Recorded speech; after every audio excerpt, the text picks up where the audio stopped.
Hello friends, welcome back to online शिक्षण। मैं हूं आपके साथ अंजलि बालियान।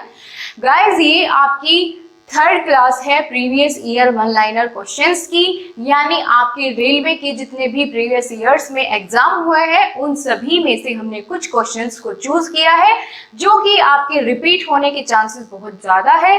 तो उन्हीं सबको इकट्ठा करके हमने 1000 क्वेश्चंस की सीरीज बनाई है, जिसका आज पार्ट नंबर 3 है। इसको हम ऐसे कई सारे पार्ट में कवर करेंगे, 1000 क्वेश्चंस को कंप्लीट करेंगे। तो इन सभी पेपर से आपके क्वेश्चंस उठाए गए हैं और रेलवे में आपने देखा होगा बहुत ज्यादा क्वेश्चंस रिपीट होते हैं, तो बहुत ज्यादा चांसेस है कि ये क्वेश्चंस आपके एग्जाम में रिपीट होंगे। तो गाइस, बहुत अच्छे से बहुत ध्यान के साथ क्लास में बैठिएगा और लास्ट तक देखिएगा, तभी आपका जो है आपको सभी क्वेश्चंस बहुत अच्छे से समझ आने वाले हैं। चलिए गाइस, शुरुआत करते हैं आज की क्लास की और देखते हैं कौन कौन से ऐसे इंपॉर्टेंट क्वेश्चंस हैं जो हमने आज के सेशन में रखे हैं। ओके, चलिए पहला क्वेश्चन देखते हैं क्या पूछा गया है। हाइड्रोफोबिया रोग किसके कारण होता है? आपको या फिर किसके काटने से होता है ये भी पूछ सकते हैं। इसके आपके 3 या 4 ऑप्शंस आपको मिले होंगे कि कुत्ते के काटने से या बिल्ली के काटने से या फिर मनुष्य के काटने से। तो इस तरह के आपको एग्जाम्पल दिए होंगे, आपको उनमें से एक चूज करना होगा। और गाइज, अगर आपको इन क्वेश्चंस के आंसर पता है तो आप साथ साथ कमेंट बॉक्स में कमेंट करते हुए बताते हुए चलिए, ठीक है। अगर नहीं पता है तो कोई दिक्कत वाली बात नहीं है, हम आपको बताएंगे। तो हमने पहला क्वेश्चन क्या पूछा है, हाइड्रोफोबिया रोग होता है किसके कारण?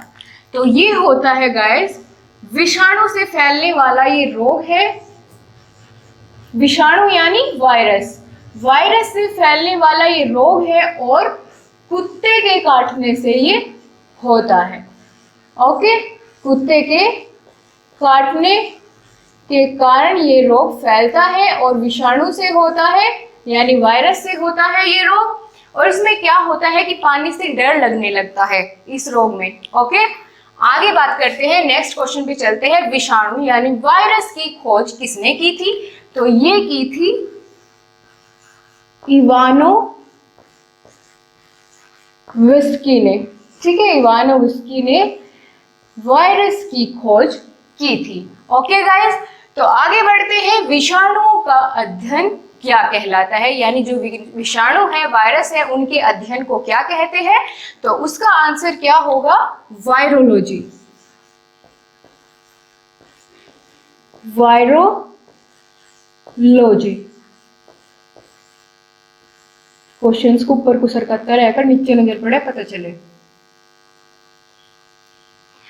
ओके गाइस, इसका क्या कहते हैं इसके अध्ययन को? वायरोलॉजी। आगे चलते हैं, नेक्स्ट क्वेश्चन आता है, रानीखेत बीमारी फैलती है किसके द्वारा?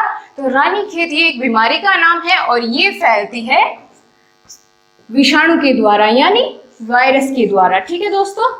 विषाणु के द्वारा फैलने वाला ये एक रोग होता है, बीमारी होती है, रानीखेत इसका नाम है, विषाणु यानी वायरस। आगे बढ़ते हैं, जंतुओं में होने वाला फुट एंड माउथ रोग किसके द्वारा होता है? ये एक रोग है जो कि जंतुओं में पाया जाता है, फुट एंड माउथ रोग।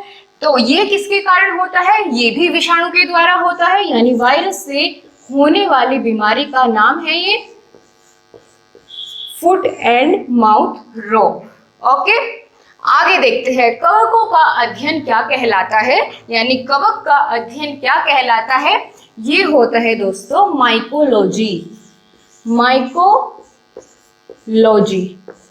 और गाइस, एक बात और जो ये हम पढ़ रहे हैं, जैसे इस तरह के क्वेश्चन है, कवकों का अध्ययन, शैवालों का अध्ययन, विषाणुओं का अध्ययन, इन सभी को हमने एक ट्रिक की वीडियो में पहले कंप्लीट कर चुके हैं। तो आप चाहे तो ट्रिक से याद करने के लिए वो वीडियो देख सकते हैं, बहुत ही आसानी से आपको 2-3 मिनट में इन सभी को याद कर सकते हैं। आपको आई बटन में उसका लिंक मिल जाएगा, आप वहां से देखकर याद कर सकते हैं। ओके, आगे बढ़ते हैं। अगला क्वेश्चन है, शैवालों का अध्ययन क्या कहलाता है? तो शैवालों का अध्ययन है फाइकोलॉजी। फाइकोलॉजी कहते हैं शैवालों के अध्ययन को। क्लियर है? आगे बढ़े। आगे है, शैवालों की कोशिका भित्ति बनी होती है, यानी कोशिका भित्ति जो आउटर वॉल होती है वो किस चीज की बनी होती है? ये बनी होती है सेल्यूलोज की।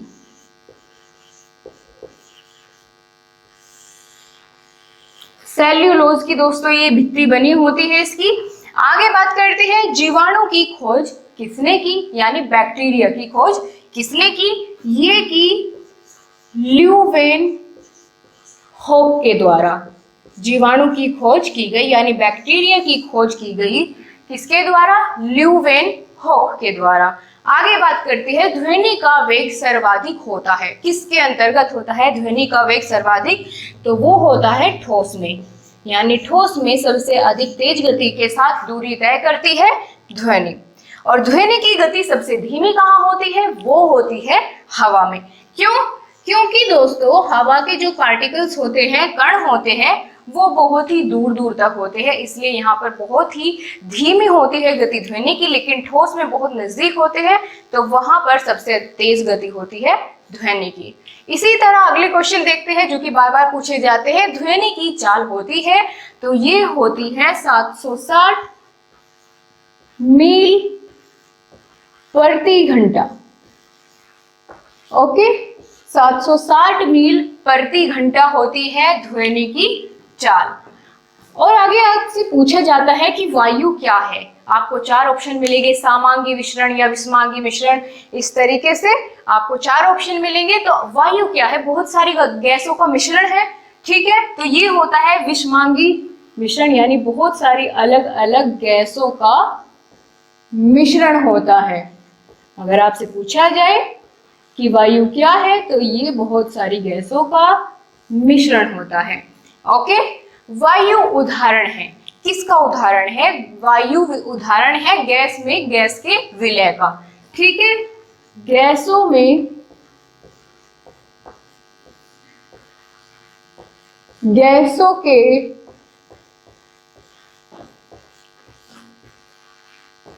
विलय यानी मिल जाना, विलय का उदाहरण है, ठीक है। क्या है, वायु किसका उदाहरण है, गैसों में गैसों के विलय का उदाहरण है, ठीक है। आगे बात करते हैं हवा में ध्वनि का वेग कितना होता है, तो ये होता है 320 मीटर प्रति सेकंड, 320 मीटर प्रति सेकंड, ठीक है गाइस। हवा में ध्वनि का वेग होता है 320 मीटर प्रति सेकंड होता है।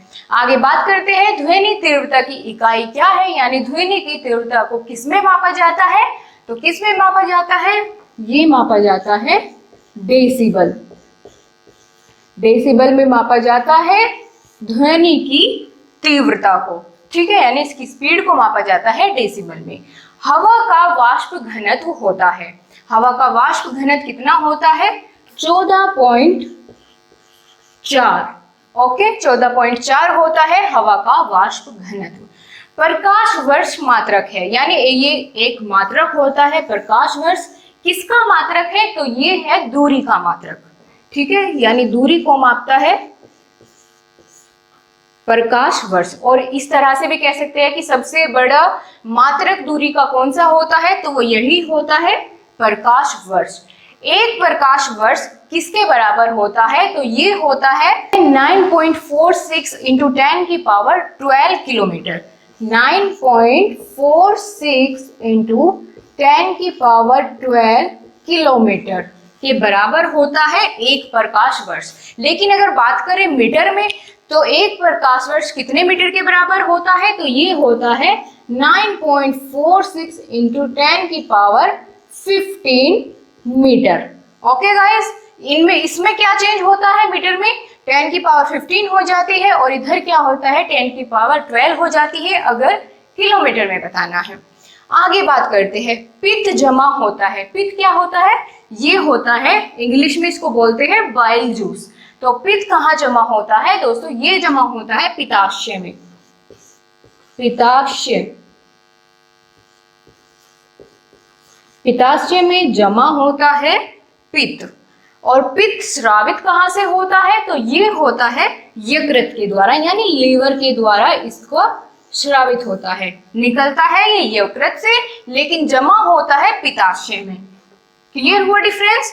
आगे बात करते हैं पित्त का मान कितना होता है, पीएच वैल्यू कितनी होती है पित्त की, तो ये होती है 7.7। आपको कमेंट बॉक्स में दोस्तों ये बताना है कि वाटर की पीएच वैल्यू कितनी होती है।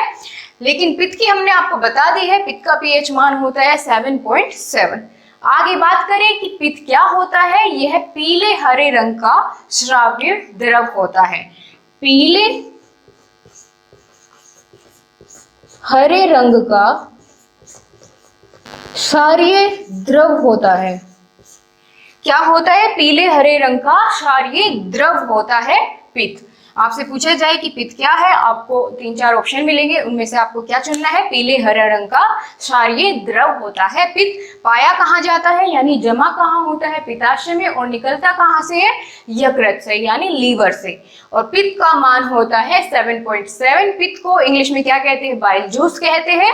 आगे बात करते हैं, एक प्रकाश वर्ष बराबर होता है 9.46 इंटू 10 की पावर 12 किलोमीटर। और अगर बात करें मीटर की तो 9.46 इंटू 10 की पावर 15 मीटर्स।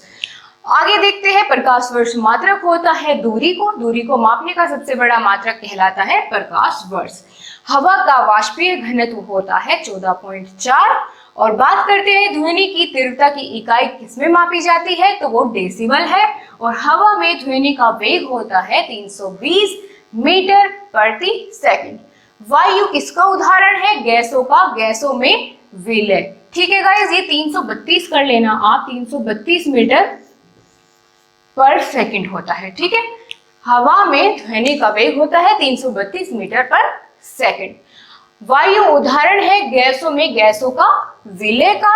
और वायु क्या है? एक मिश्रण होता है गैसों का। और बात करें कि ध्वनि की चाल होती है, कितनी होती है? 760 मील प्रति घंटा। इधर आते हैं, इसको रिवाइज करते हैं एक बार। हाइड्रोफोबिया रोग होता है किसके कारण? तो ये विषाणु के द्वारा फैलने वाला रोग है, यानी वायरस के द्वारा, जो कि कुत्ते के काटने पर होता है। आगे बात करें, विषाणु की खोज किसने की? ये इवानोविस्की ने की। और विषाणुओं का अध्ययन कहलाता है वायरोलॉजी। और बात करते हैं रानीखेत बीमारी किसके द्वारा फैलती है? तो ये भी विषाणु के द्वारा ही फैलती है। जंतुओं में होने वाला फुट एंड माउथ रोग किसके कारण होता है? तो ये भी होता है विषाणु के द्वारा। कवकों का अध्ययन क्या कहलाता है? माइकोलॉजी। और शैवालों का क्या कहलाता है? फाइकोलॉजी। माइकोलॉजी कवकों का और शैवालों का फाइकोलॉजी। आगे बात करते हैं, शैवालों की कोशिका भित्ति सेल्यूलोज की बनी होती है। और जीवाणु की खोज किसने की थी? ये की थी ल्यूवेनहॉक के द्वारा।